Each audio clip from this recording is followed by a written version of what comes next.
What's up, guys and girls? Voilà, on est de retour avec El Louis, le boss que vous avez rencontré la dernière fois. Le market is back. J'ai vu, D'ailleurs, ouais, est-ce que au-dessus de 95, hein. exactement, est-ce que tu as des cryptos, toi? J'ai oublié de te demander. Alors, j'en ai un petit peu, il m'en reste. Je faisais un peu de DCA fut un temps.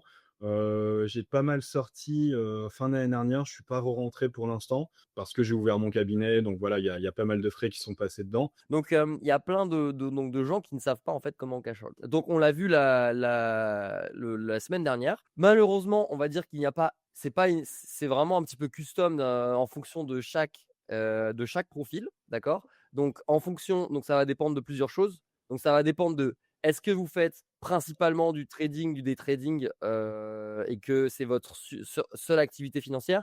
Ce qu'il faut regarder, je pense que tu pourras me confirmer, oui, ce qui est extrêmement important de regarder, c'est la globalité des revenus en fait de la personne. Donc regardez, bah, si par exemple, en fait c'est un peu un seuil. C'est-à-dire que bah, si vous faites que genre 20% de votre argent, on va dire en investissement, en trading, etc., ça va être beaucoup moins important de déclarer avec une structure, etc., donc en professionnel, que si vous faites par exemple 70% de vos revenus, c'est du day trading. Voilà. Donc je pense que ça déjà, c'est extrêmement important de le garder en tête. Ça, je te confirme, effectivement, on prend la globalité du revenu. On apprécie les gains en crypto par rapport à la globalité du revenu. Mais attention quand même, si on a quelqu'un qui est très très riche et qui Oui, fait 100 000 euros par mois en crypto, ça représente une petite partie de son patrimoine. Mais on ne peut pas considérer que 100 000 euros par mois en crypto, c'est un loisir. On prend OK. également en compte la régularité du revenu, les compétences de l'investisseur. Si c'est un revenu qui est régulier, un bénéfice qui est régulier, forcément, c'est quelqu'un qui a de l'expertise et il a plus de chances de se faire requalifier en professionnel. OK. Si vous souhaitez vraiment, être sûr de votre situation, est-ce qu'il est possible on avait vu avec le rescrit fiscal la semaine dernière. Est-ce que si vous avez un doute, le mieux ce n'est pas de faire une demande et faire un rescrit fiscal justement? Exactement, on interroge l'administration fiscale Voilà, pour qu'elle donne son avis sur notre situation et ça a une valeur juridique. Derrière, OK. l'administration fiscale ne peut pas vous redresser si elle a donné un avis et qu'ensuite, en ayant suivi cet avis, elle vous dit non, finalement, c'était pas la bonne position. Ça marche Non, comment? un rescrit fiscal, ça doit quand même remplir certaines conditions. C'est un document qui est assez technique, faut pas se tromper.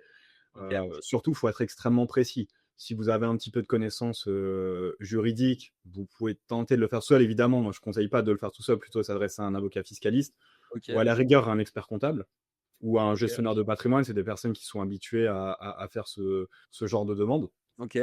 Mais effectivement, bon, alors, surtout aujourd'hui avec l'intelligence artificielle, c'est possible de trouver des modèles. Ouais, OK. Vous pouvez le faire à partir de ces modèles, mais évidemment, je conseillerais de passer par un professionnel qui a l'habitude de le faire. Donc ensuite, suite à ce rescrit fiscal, ils vont vous dire: «Non, on pense que c'est mieux que vous créiez une structure et que vous déclarez en tant que professionnel». Ou alors ils vont dire: «Bah non, c'est bon, pour nous, c'est OK, si vous continuez comme ça et que vous déclariez en flat tax». OK? C'est ça. Moi, j'avais une question qui revient souvent en fait, lors du cash out, OK? C'est une solution dont j'avais enfin sur laquelle j'avais passé un petit peu de temps aussi, mais j'aimerais bien avoir ton avis. C'est de faire un prêt en fait collatéralisé en crypto. Pourquoi? Parce que techniquement, si tu fais un prêt, bah, techniquement tu payes pas d'impôt dessus, donc ça pourrait permettre de temporiser ton cash out. Je fais un emprunt de 100 000 € avec, sur une plateforme crypto, voilà, DeFi, je sais pas, peu importe. J'emprunte 100 000 USDT, OK? J'ai les cash out, mais techniquement, j'ai fait un emprunt en fait, sur le papier, et ensuite, bah, je vais rembourser mon emprunt. À quel moment je paye, mes impôts? Alors, ce qu'il faut bien comprendre, c'est que l'imposition, elle est due sur le bénéfice. Donc, Mmh, il faut avoir réalisé un bénéfice. C'est pas uniquement vous mettez 100 euros en crypto ou 1000 euros et vous ressortez 1000 euros. Il n'y a pas de gain effectif parce qu'il n'y a pas de ouais, différence entre le montant entré et le montant sorti. ouais. Si vous réalisez une plus-value, c'est là-dessus que vous allez être imposé. Mmh. Prenons l'exemple de ton emprunt. Tu empruntes 100 000 euros, ce qui fait que dans ton patrimoine, tu as un passif à 100 000 euros qui vient se compenser avec un actif à 100 000 euros, c'est cette trésorerie qui t'est fournie. Mmh. Et d'ailleurs, ton passif, il est un peu plus que 100 000 euros puisque tu as des intérêts dessus. Donc, dans cette configuration, tu ne réalises pas de plus-value. Et en cas d'interrogation de l'administration fiscale, c'est un peu comme si on voit 100 000 euros arriver sur ton compte. La banque postale, la banque populaire t'a fait un emprunt. il te suffit de montrer le contrat de prêt pour justifier de l'origine des fonds et démontrer qu'il n'y a pas de bénéfice qui est réalisé. Ok, supposons. Je sais que je veux m'expatrier, mais je n'ai pas envie de m'expatrier tout de suite. Par conséquent, est-ce que pour temporiser, je peux faire un emprunt du coup de ces 100 000 balles? Je me paye pendant genre 2 ans avec ces 100 000 balles. Et ensuite, du coup, ça me permet de vivre avec de l'argent voilà, sans cash out. Et au final, bah, partir et cash out après quand je suis fiscalement établi ailleurs. Alors, ça dépend. Ok. Parce que cet emprunt pendant ces 2 années, là, on va rentrer un peu dans un certain montage, justement. Ouais. Je sens venir la question, trouver des micmacs pour éluder l'impôt. Exactement. Ouais. N'essayez pas. Vraiment, n'essayez pas d'embobiner l'administration fiscale. C'est la pire chose à faire. Parce que les perquisitions à 6 heures du matin, c'est pas des fantasmes. Ça existe vraiment. Donc, dans ta situation, donc tu as réalisé un gain en crypto qui reste en crypto. Et à côté de ça, tu vas emprunter 100 000 euros que tu vas rembourser avec ton gain en crypto. Donc, techniquement, il n'y a pas de conversion par toi-même de tes cryptos en fiat. Non. Sauf que tu as une sorte d'enrichissement. Ton actif de départ, c'est l'argent que tu as mis en crypto. Au Mm. moment du prêt, tu as cette plus-value, mais certes qui reste en crypto. Ouais. Et ce passif qui vient en collatéral. Mm. Donc ton passif va diminuer, mais la différence avec ton actif de départ va continuer d'augmenter. Ok. Donc là, ce qu'on va considérer, c'est potentiellement que tu te places dans une situation d'abus de droit, c'est-à-dire que tu vas abuser de règles juridiques dans le but d'éluder l'impôt. Donc quand bien même, effectivement, tu respectes les règles juridiques, tu n'as pas converti tes cryptos en fiat, donc techniquement, tu n'es pas imposable, mais tu vas aller détourner l'objectif de la loi pour réaliser un gain et qu'il ne soit pas imposé. Donc dans cette Ok. configuration, il y a un risque déjà d'imposition et surtout de redressement, donc avec des pénalités. Si le remboursement de ce prêt, il est fait avec du bénéfice qui n'est pas encore imposé et qui aurait dû être imposé, là, à mon sens, il y a la génération d'une plus-value. Parce Ok. qu'en plus, toi, tu as cash out, donc ce qui fait qu'en fait, c'est virtuellement, ta conversion, elle se fait en amont. Je ne sais pas si tu saisis le mécanisme, mais tu anticipes la conversion pour dire qu'au moment de l'imposition, il y a une sorte de différé qui ferait en sorte que tu n'aurais pas besoin de payer. Sauf qu'en Ah, ça, en remettant gros. les pièces dans l'ordre, on se rend compte que effectivement, tu as réalisé une plus-value, Ouais, même c'est si sûr. c'est un peu alambiqué dans le temps. Ouais, c'est ça. En fait, en gros, tu réalises ta plus-value court terme, mais en réalité, si tu dis, OK, bah, je commence à rembourser mon prêt dans 2 ans, parce que tu sais que tu seras parti. Après, si tu le fais de cette manière et que tu Ouais, commences à rembourser dans voilà. 2 ans, effectivement, ça peut se tenir. Ensuite, j'ai une autre question. Actuellement, il y a une exit tax, non? On est d'accord, mais Oui. que sur certaines choses, Pas sur les cryptos. pas sur les cryptos, mais l'exit tax, tu sais exactement dans quel domaine elle est? C'est Alors, quoi? ça va C'est être sur des particulier. En fait, actions? l'exit tax, pour expliquer à ceux qui ne connaissent pas, Ouais. c'est l'imposition sur les plus-values latentes. C'est principalement sur les valeurs mobilières, donc ça va être sur les actions. Si par exemple, vous achetez une action, vous avez acheté en 2010 une action sur Louis Vuitton, qui valait un certain prix, disons un chiffre, je n'ai pas les chiffres en tête, mais disons que vous l'avez acheté à 100 euros. En 2025, elle vaut 500 euros, donc il y a une plus-value de 400 euros. Cette action n'a pas été vendue, donc le bénéfice n'a pas encore été réalisé. Mais si vous décidez de quitter la France, on va considérer que la plus-value est réalisée au moment où vous quittez la France, pour éviter justement que cette plus-value elle soit encaissée dans un pays avec une fiscalité plus avantageuse. Donc vous allez payer cet impôt sur cette plus-value qui en réalité n'est pas réalisée, et quand bien même dans le futur vous réalisez une moins-value finalement, il n'y a pas de remboursement possible. Donc c'est pour ça qu'il faut bien anticiper son départ, bien préparer. Et ça, aujourd'hui, même si c'est dans les clous au niveau de l'administration fiscale, peut-être pour l'année prochaine ou l'année suivante, il n'y a pas encore d'exit tax sur les cryptos. Ce qui signifie que si vous avez s'il y a des plus-values virtuellement réalisées au jour de votre départ, elles ne sont pas imposées lorsque vous changez de résidence fiscale.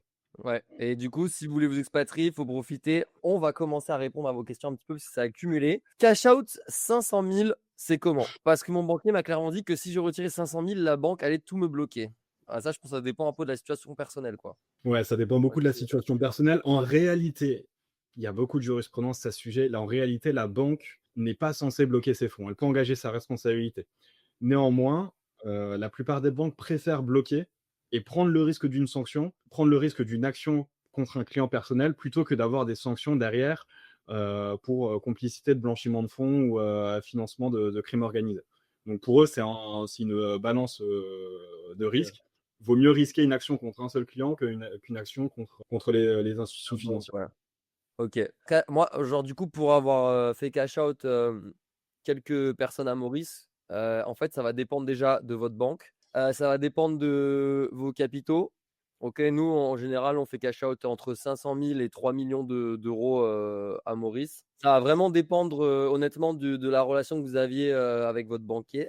Et surtout, bah, après, il y a banque privée. Genre, banque privée, ils ont l'habitude d'avoir des mecs qui font des gros virements, quoi. Donc peut-être regarder de ce côté-là aussi. Mais oui, la banque, ça va être vraiment au bon vouloir de la banque de choisir si oui ou non ils veulent accepter le client. C'est pour ça qu'il faut avoir de Euh, très bonnes relations avec son banquier.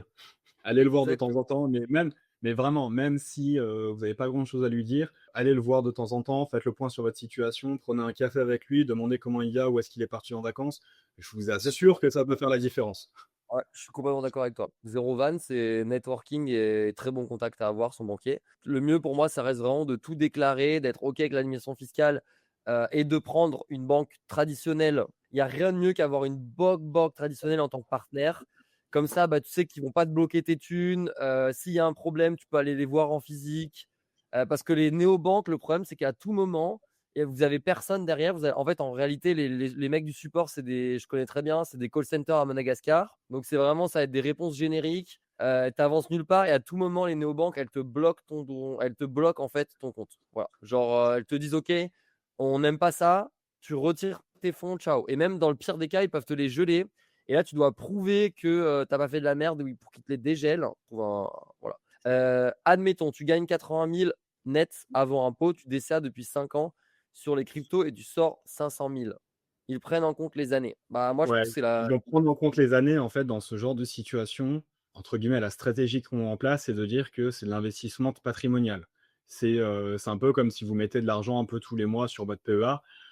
Vous faites qu'investir avec une stratégie de sortie à long terme. Donc, vous vous fixez un point d'arrivée, vous vous dites, ben, je ne vais pas sortir avant ce niveau-là.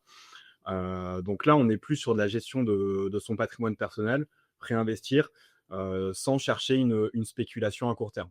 Donc, dans ce genre de situation, on a plutôt tendance à considérer que c'est de la gestion de patrimoine professionnel plutôt qu'une activité professionnelle. Par contre, je pense que, ok, par contre, je pense qu'ils voulaient demander si, est-ce qu'ils prennent en compte les années, tu as 500 000 au bout de 5 ans, est-ce que si tu retires 500 000, ils vont dire, ah bah, tu as retiré 100 000, 100 000, 100 000, 100 000, 100 000 dans tes tranches d'imposition, par exemple, tu vois? Non? Ah non, non, s'il y a un gain qui est fait, si tu sors 500 000 au bout de la cinquième année, donc en fait, ça va être imposé directement. Donc effectivement, là, ça peut être judicieux de le sortir par petite tranche parce qu'à 500 000 euros, si vous êtes une personne célibataire, à partir de 250 000 euros, vous avez la contribution exceptionnelle sur les hauts revenus qui est entre 3 et 4 selon le montant. En couple, c'est 500 000 euros. Donc si vous êtes une personne seule et que vous sortez 500 000 euros, vous avez la flat tax à 30%, plus entre 3 et 4% qui vont venir s'ajouter.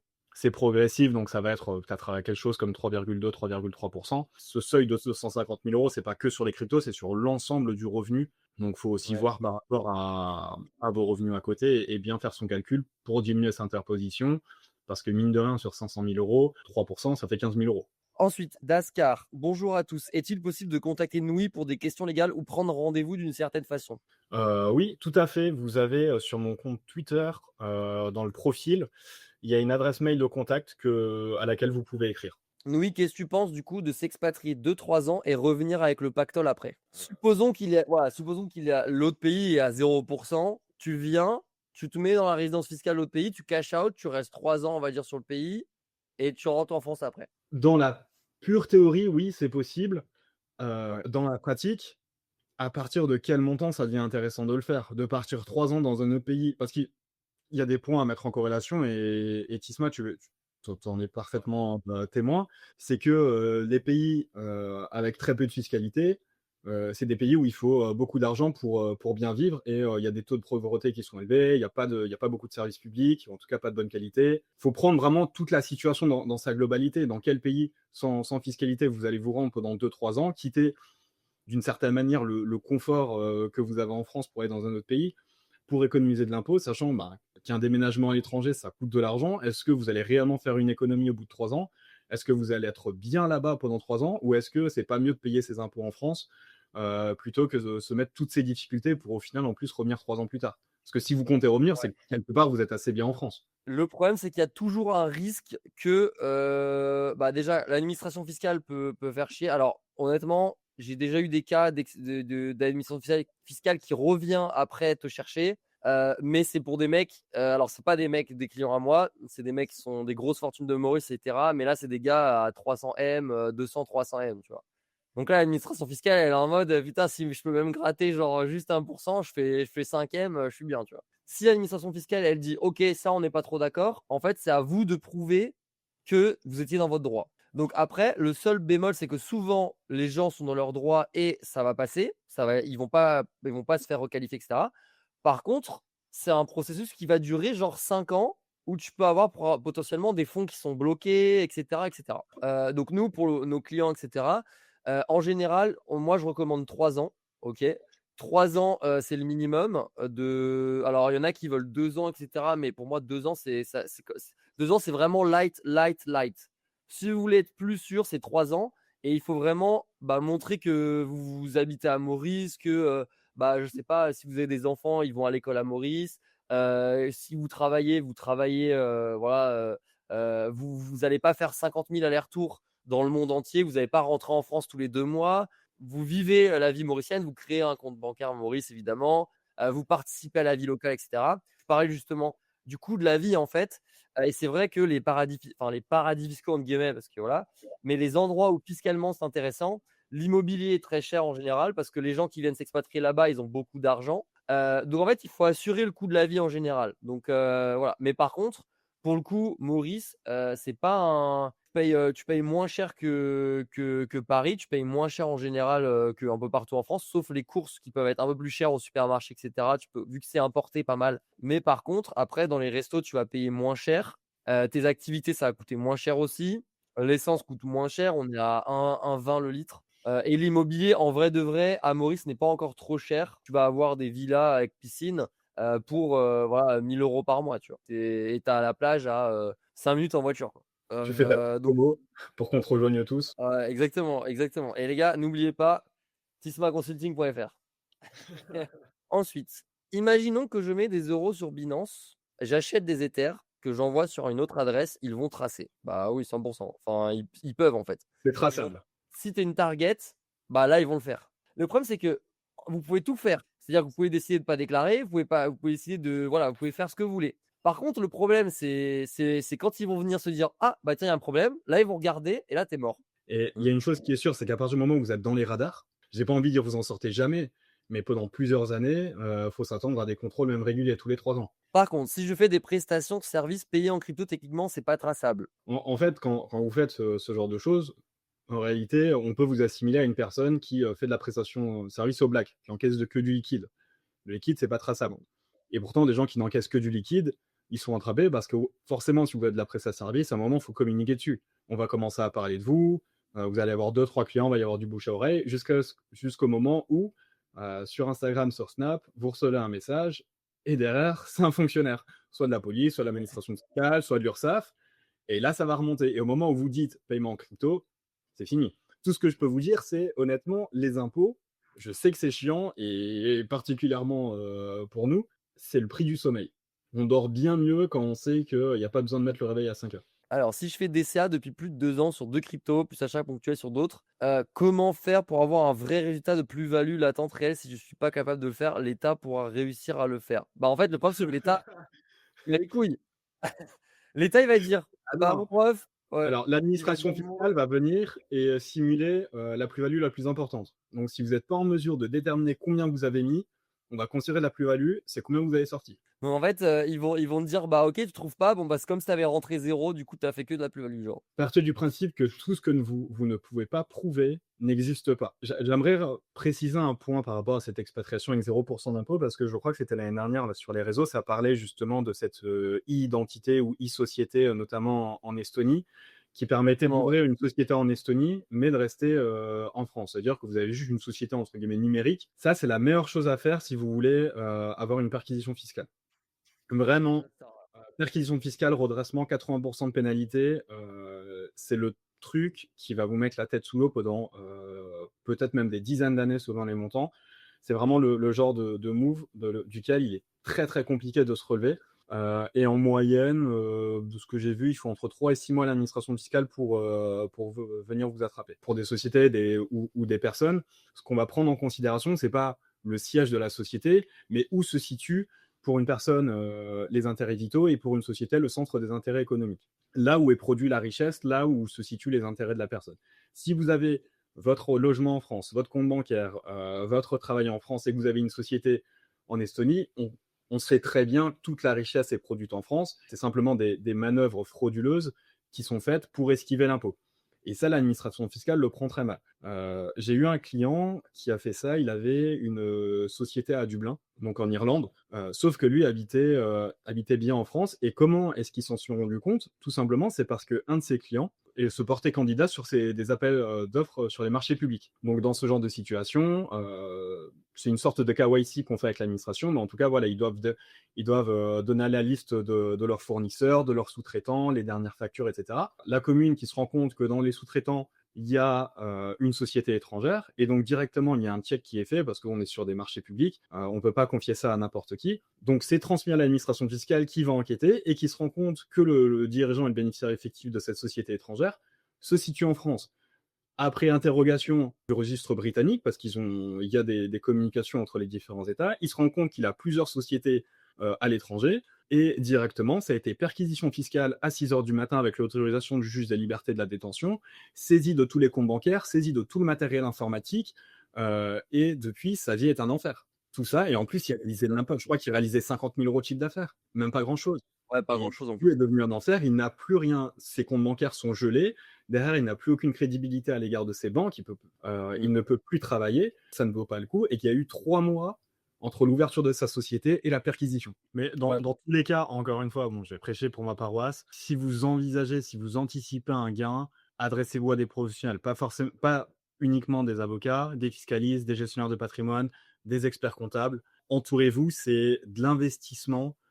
Exactement. Et des grosses plus-values, c'est de l'investissement qui peut vous faire gagner, enfin, économiser surtout beaucoup d'argent. Ouais, exactement. En fait, les gens ne se rendent pas compte de la valeur parce que souvent, tu vois, moi, par exemple, avant de partir de Maurice, j'avais vu un avocat fiscaliste. Bah, en vrai de vrai, si tu vois un bon avocat fiscaliste, tu en as pour 300 € de l'heure. Et du coup, tu te dis, putain, 300 balles de l'heure, ça fait mal au cul. Mais en fait, après, le mec te fait gratter genre juste 5% et tu grattes, je sais pas, 10 000 € à l'année. Enfin, j'abuse, tu vois, mais genre 5 000, 3 000, 2 000 balles à l'année.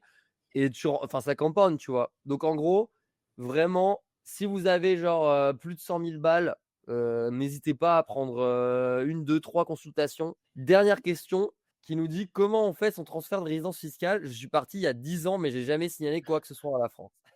Alors ça, en réalité, c'est assez simple. Vous allez sur votre espace impôt.gouv et il y a une rubrique déclarer un changement de situation. Et donc, en fait, vous allez déclarer que vous changez de résidence et votre dossier, il va être transféré au service des impôts des étrangers. Donc, c'est la recette des étrangers, ça va être transféré là-bas.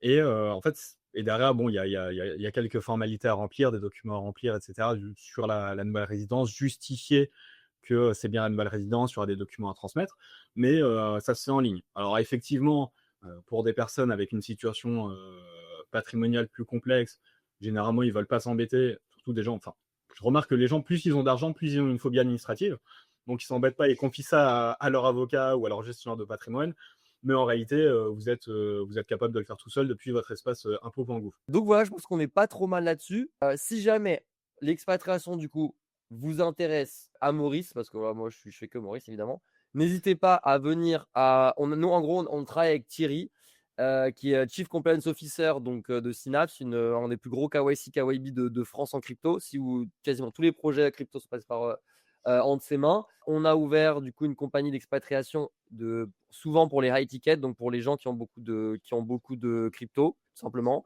N'hésitez pas à nous contacter, il y a un formulaire et ça va être du cas par cas au final, parce que comme je vous l'ai dit, chaque situation est vraiment complètement différente. Et les réseaux de Noui, si vous voulez du conseil juridique ou fiscal en France, voilà, vous avez sur son Twitter et son mail dans le chat. Comme je vous mets également mon bento parce que à la suite du pressing de Corentin qui a dû te faire le même, Je suis sur TikTok, Instagram, etc. Donc, n'hésitez pas à follow. On essaie de mettre des vidéos, des rediffusions des lives, mais également des petites vidéos en plus. Et notamment, la dernière vidéo, c'était sur les usurpations de l'identité dans les sociétés, Ah qui oui, peuvent ouais, j'ai vu être ça. très dangereuses. Ouais, Donc voilà, on se tient au jus. Puis bah, à l'occasion, on se refait un petit live tranquille, quoi.